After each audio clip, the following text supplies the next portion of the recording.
It's not all that often that I want to get a car just so that I can use it in my Cars Adventures series, but Valerie Veate is one of the exceptions. You see, if you know me and you've seen other reviews I've done on background characters like Valerie, then you know that I really like getting background characters, especially to use in Cars Adventures. You know, I always say how much I want to get more background characters, because you can never have enough background characters, especially when you do a series like I do. Valerie, though, I've wanted her to use her in my series for a very long time, because I think I can do more with her than just having her be a background character. You see, I want to do something with Valerie that is actually based off of lore of the character from the Meet the Cars book. According to the Meet the Cars book, Valerie Veate is actually on the city council. She joined the city council for, like, the Radiator Springs area. I'm not sure what's considered the city there, like what area. But, like, the area encompassing Radiator Springs, whether it's Ornament Valley or wherever, she is on the city council for that. And for the longest time now, I've wanted to do something with that with her in Cars Adventures. So I'm very glad that I got her for Christmas. Not just because she's a really cool background character, but also because I think she has a lot of potential to be a very interesting character in my series. Anyway, guys, welcome back to yet another review. Today we're going to be taking a look at Valerie Veate, number 150 in 2010's Final Lap collection. The Final Lap line was, I believe, exclusive to Target. It was the only way you could get new non-lenticular cars based off of the first movie in 2010. And it was seen as the final lap because it was the final wave of releases before Cars 2 came out. We've got Dexter Hoover there waving his white flag, which I don't think he ever had in the movie. This is just an edited image of one of the other Dexter artworks. I'm not sure if the white flag symbolizes it being the last lap. I'm not too sure. I'm not good with what all the flags represent, but if you guys know, definitely let me know in the comments. Complete your collection. Collect these and more. It's really interesting seeing the Cars Diecast line discussed with finality. You know, at the time, who knew if they were ever going to go back to making new releases from the first movie? Spoiler alert, they did immediately after Cars 2 in 2013, or a few years after it. But you know, for a toy line that's basically evergreen and is always getting new cars out year after year after year, it's just interesting to see it discussed with, like, a finality like this could be the end. It's the final lap and a race to the finish. Collect 40 never-produced 155 die-cast vehicles of characters from the Cars movie, but don't speed by any classics you missed the first time around. Valerie's an interesting case of being one of those cars that was only ever released in the Final Lap collection. There are quite a few cars that still haven't been re-released for some reason.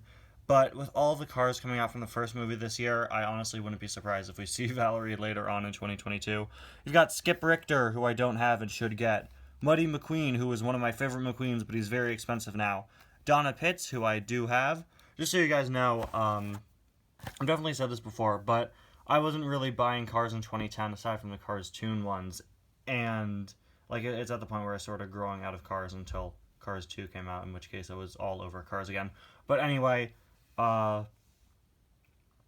so I never got any cars on the Final Lap card back until I got Milo for my birthday just last year. Valerie's only my second card I've ever gotten, my second Final Lap card I've ever gotten. The rest of them I've gotten through re-releases in later years, but of course, in the case of Valerie and Milo, neither of them have had any later re-releases.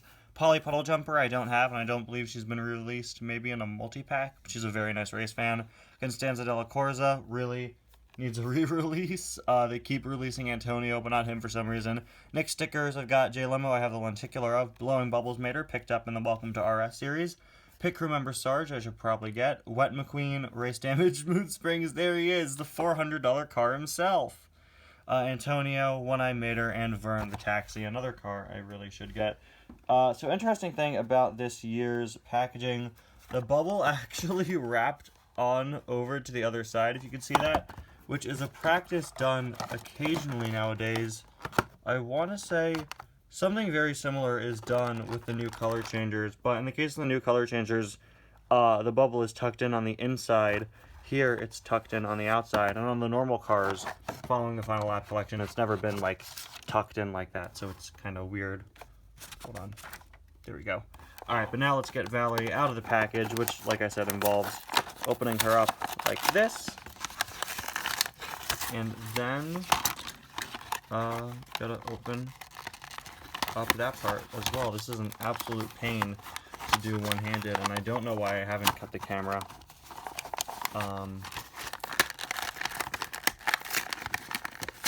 There we go. Okay, we did it. There we go. Alright, so now here is Valerie out of the package, number 150. Not very good with the numbering systems for some of the car series, but she must have been towards the end of the line. Alright, and there she is. A very, very, very generic car. Looks very similar to the Autobahn Society cars. In fact, I wouldn't be surprised if they're the same mold.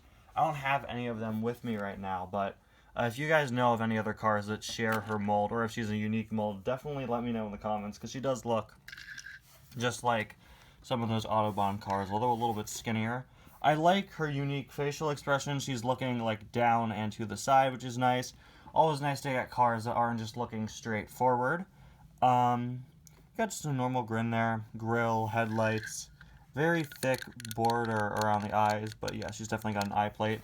As great as the Final Lap collection and the early Cars 2 releases were, the fact that they all have mouth plates really takes away, and that's why it would be nice to get a re-release for Valerie, because man, those mouth plates are so distracting on some cars. There was one, what was it, the other day I reviewed the Race Team Fillmore variant from Cars 2. The mouth plates are so distracting sometimes. Especially on camera, you can see some of the more like subtle color differences, and you start to realize that like the mouth plates often didn't match up with the color of the rest of the car because they were plastic pieces added on. And when you're painting plastic a certain color and you're painting metal a certain color, usually you get at least a very slight color difference between the two colors, which I think you could definitely see. Pretty subtle difference in color on Valerie there. There's got the wheels. Really not all that much to say with her. License plate reads, let's see here,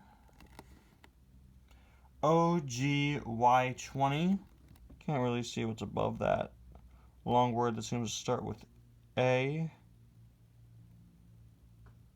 Alphamony? Something along those lines, I can't really tell. Definitely seems like a unique license plate, so I just hope it is.